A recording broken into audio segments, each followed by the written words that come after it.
Türkiye yerli imkanlarla savunmadaki gücüne güç katarken dışarıdan satın aldığı bazı kritik silahlarda dış politikada dengeleri değiştirmeye devam ediyor.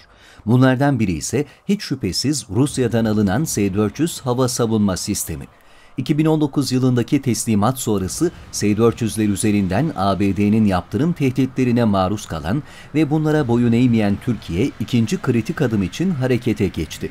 Savunmadaki Türkler programı bu hafta ikincisi için görüşmelerine başlanan S-400 hava savunma sistemini gündemine aldı.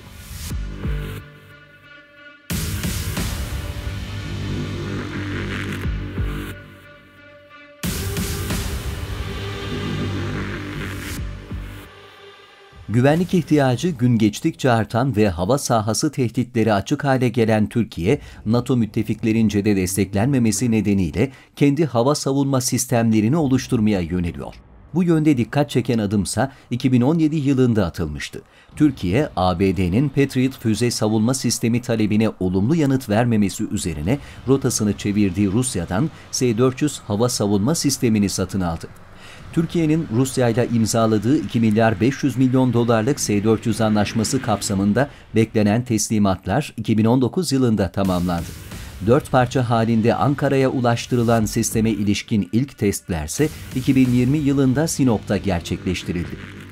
Başarılı testlerin ardından S-400'ün nereye konuşlandırılacağına ilişkin sorulara cevap veren Milli Savunma Bakanı Hulusi Akar, S-400'ün bir yerde sabit olmayacağını ve risk tehdit değerlendirmesi çerçevesinde nerede ihtiyaç varsa oraya yerleştirileceğini söyledi. Türkiye'nin Rusya'dan S-400 satın almasına karşı çıkan ABD ise bu sistemin NATO sistemleriyle uygun olmadığını gerekçe göstererek Ankara'yı uyarmıştı. Türkiye'yi S-400'lerden vazgeçmemesi üzerine F-35 programından çıkaran ABD, S-400'lerin kullanılmaya başlanması durumundaysa yaptırım kartını öne sürmüştü. Bu kapsamda geçtiğimiz yıl Savunma Sanayi Başkanlığı ve kurumun Profesör Doktor İsmail Demir dahil 4 yöneticisine KATSA kapsamında yaptırım uygulama kararı alındı. ABD'nin yaptırım tehditlerine boyun eğmeyen Türkiye ise ikinci S-400 paketi için harekete geçti. Cumhurbaşkanı Recep Tayyip Erdoğan'ın Amerikan CBS kanalına verdiği röportajda Türkiye'nin Rusya'dan ikinci parti S-400 füzelerini almayı planladığını söylemesi üzerine beklenen görüşmeler başladı. Savunma Sanayi Başkanı İsmail Demir, Türkiye ile ABD arasındaki kriz noktalarından biri olan Rus yapımı S-400 hava savunma füze sisteminin ikinci paketinin alımı konusunda pazarlığın sürdüğünü belirtti. Demir, kimse kimseye durduk yerde bir şey vermez. S-400 konusunda da başından beri iki sistem olarak konuşularak masaya oturulmuştu. İkinci sistemler için teknoloji transferi konusunda çetin pazarlıklar sürdüğü için süreç uzadı, dedi. Dünyadaki en iyi hava savunma sistemlerinden biri olarak nitelendirilen S-400, savaş uçakları, radar tespit ve kontrol uçakları, keşif uçakları, stratejik ve taktik uçaklar, taktik operasyonel, taktik balistik füzeler, orta menzilli balistik füzeler, hipersonik hedefler ve diğer gelişmiş hava saldırı araçlarını imha etmek üzere tasarlandı. S-400 çok uzun menzilli 40 N-6 model füzeyle 400 km, uzun menzilli 48 N-6 model füzeyle 250 km, orta menzilli 9 M96E2 model füzeyle 120 km ve kısa menzilli 9 M96E model füzeyle de 40 kilometredeki hedefleri vurabiliyor.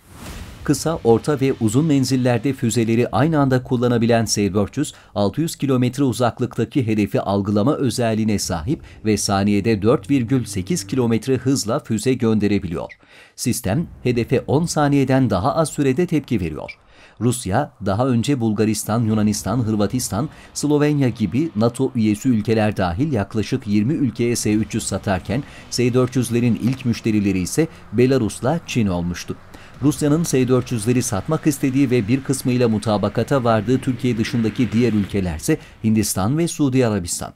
Öte yandan Rusya S-400 benzeri sistemlerini geliştirmeye devam ediyor. Bu kapsamda S-400'lerin bir ileri teknolojisi kabul edilen S-500'lerin seri üretimine en yakın zamanda geçileceği biliniyor. Cumhurbaşkanı Recep Tayyip Erdoğan da S-500'ler konusunda yeşil ışık yakarak belki S-400'den sonra S-500'e gireceğiz açıklamasında bulunmuştu. Öte yandan Türkiye kendi hava savunma sistemini geliştirme çalışmalarına da hız vermiş durumda.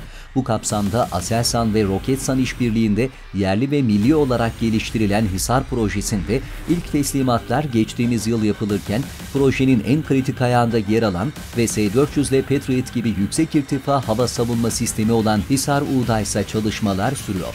Yüksek irtifa hava savunma füze sistemi Hisar-U projesinin ismi ise Cumhurbaşkanı Erdoğan tarafından Siper olarak nitelendirildi. 70 ila 90 kilometre arasında menzile sahip olacak Siper, hava soluyan bütün hedeflere karşı etkili olacak. Hisar-U, Hisar-O ile Hisar-O sistemlerinde de olduğu gibi dikey atış yeteneğine dikey atış esnasında azami etkinlik sağlayan çift darbeli motora ve aktif radar arayıcıyla görüntüleyici kızılötesi arayıcı başlığa sahip olacak. S-400'lerin yerini alması beklenen sistemin dikey atım yeteneği sayesinde kara platformlarına ek olarak deniz platformlarında da kullanılabileceği değerlendiriliyor. İlk prototip çalışmasının 2022'de tamamlanması öngörülen Siper'in 2025-2026 yıllarında envantere gireceği öngörülüyor. Hisar-U devreye girdiğinde Türkiye S-400 ve Patriot gibi yüksek irtifa hava savunma sistemini kendisi üretebilen ülke haline gelecek. Hisar-U'nun geliştirilmesinin ardından daha uzun menzilli füze sistemi için çalışmalar da devam edecek. Türk mühendislerin Siper'de kısa sürede çok etkili değişimlere imza atması bekleniyor.